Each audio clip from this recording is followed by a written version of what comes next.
Nous allons méditer sur l'histoire d'un homme dont le nom n'apparaît que dans 2 versets de la Bible, mais dont la prière continue d'inspirer des millions de croyants. Cet homme s'appelle Jabez. Son histoire se trouve dans 1 Chroniques chapitre 4, versets 9 à 10. À première vue, ces 2 versets peuvent sembler insignifiants au milieu d'une longue généalogie.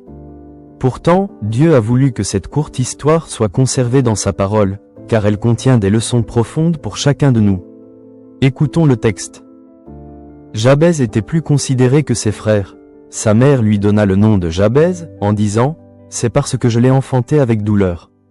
Jabez invoqua le Dieu d'Israël, en disant « Si tu me bénis et que tu étendes mes limites, si ta main est avec moi, et si tu me préserves du malheur, en sorte que je ne sois pas dans la souffrance. » Et Dieu accorda ce qu'il avait demandé. Le nom Jabez signifie douleur ou souffrance. Imaginez porter un tel nom toute votre vie. Chaque fois que quelqu'un l'appelait, son nom rappelait la douleur de sa naissance. Pourtant, la Bible ne dit jamais que Jabez s'est plaint de son nom ni qu'il a vécu dans l'amertume. Au contraire, il a choisi de se tourner vers Dieu. Aujourd'hui encore, beaucoup de personnes vivent sous le poids d'étiquettes qui leur ont été imposées. Échec, rejet, pauvreté, divorce, déception, erreur du passé. Mais Jabez nous enseigne une vérité essentielle. Notre passé n'a pas le dernier mot lorsque Dieu dirige notre vie. Ne laissez donc pas vos blessures devenir votre identité. Dieu est capable de transformer une histoire marquée par la douleur en un témoignage de sa grâce. Dieu regarde le caractère avant les circonstances. La Bible dit que Jabez était plus honoré ou plus considéré que ses frères. Elle ne dit pas qu'il était le plus riche, le plus intelligent ou le plus fort. Elle souligne son caractère. Les compétences peuvent ouvrir une porte, mais c'est le caractère qui permet d'y demeurer. Jabez a osé demander la bénédiction de Dieu. Il n'a pas fait une prière timide. Il a prié avec confiance. Sa prière commence par ces mots, « Si tu me bénis ». Jabez ne demandait pas la bénédiction de quelqu'un d'autre. Il ne comparait pas sa vie à celle des autres. Il s'adressait directement à Dieu. Il n'a pas demandé des choses matérielles, mais la faveur de Dieu. La bénédiction de Dieu ne se limite pas aux biens matériels. Elle comprend la paix, la sagesse, la santé spirituelle, la force dans les épreuves entre autres. Notre passé ne définit pas notre avenir.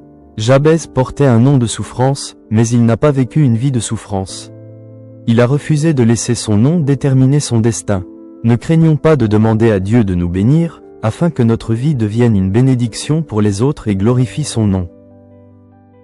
Étant mes limites, cette partie est certainement la plus connue de la prière de Jabez. À son époque, cela pouvait signifier davantage de territoire. Pour nous aujourd'hui, cela peut représenter une plus grande influence pour Christ, de nouvelles responsabilités, une croissance spirituelle, un ministère plus fructueux, de nouvelles occasions de servir. Jabez ne demandait pas davantage pour satisfaire son orgueil. Il demandait à Dieu d'augmenter sa capacité à servir. Que ta main soit avec moi. Jabez savait qu'il ne pouvait pas réussir sans Dieu. Il voulait que Dieu soit avec lui dans tout ce qu'il allait entreprendre. La main de Dieu représente sa présence, sa direction, sa puissance, sa protection, sa sagesse, son secours. La plus grande bénédiction n'est pas le succès, c'est la présence de Dieu. Préserve-moi du mal. Jabez savait que les bénédictions attirent aussi des défis. Plus Dieu nous confie de responsabilités, plus nous devons veiller sur notre cœur. Il demande à Dieu de le protéger du péché, de l'orgueil, des mauvaises décisions, du découragement, des attaques spirituelles. Demandons chaque jour à Dieu de protéger notre cœur autant que notre vie. Il est plus facile de préserver son caractère que de le reconstruire après une chute. La Bible conclut simplement, et Dieu accorda ce qu'il avait demandé. Jabez s'est approché de Dieu avec foi, humilité et confiance. Il recherchait la bénédiction de Dieu, sa présence et sa protection. Dieu entend les prières sincères de ceux qui se confient en lui. Il est important de noter que Jabez n'a pas demandé à être riche pour lui-même. Il ne s'agissait pas d'un évangile de prospérité. Sa prière n'était pas égoïste. Il demandait une bénédiction pour servir, une influence pour bénir. L'histoire de Jabez n'est pas une confirmation que Dieu va exaucer toutes nos demandes matérielles. La promesse de Dieu est liée à notre obéissance et à notre foi. Jabez est un exemple de prière, mais pas une formule magique. L'histoire de Jabez est très courte, mais son message est puissant. Il est né dans la douleur, mais il est devenu un homme honorable. Il a refusé de laisser son passé définir son avenir. Il a choisi de placer toute sa confiance en Dieu. Peut-être qu'on vous a appelé trop lent, pas assez intelligent, un échec? Peut-être que vous portez un nom que vous ne trouvez pas positif?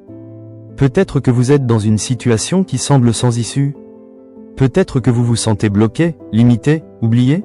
Jabez nous montre qu'avec Dieu, on peut dépasser son étiquette et les limites érigées devant nous. La bénédiction de Dieu n'est pas réservée aux grands personnages. Dieu bénit les gens ordinaires qui se tournent vers lui. Que l'exemple de Jabez nous encourage à rechercher la bénédiction de Dieu, à dépendre de sa présence, à demander des occasions de le servir et à lui confier chaque domaine de notre vie.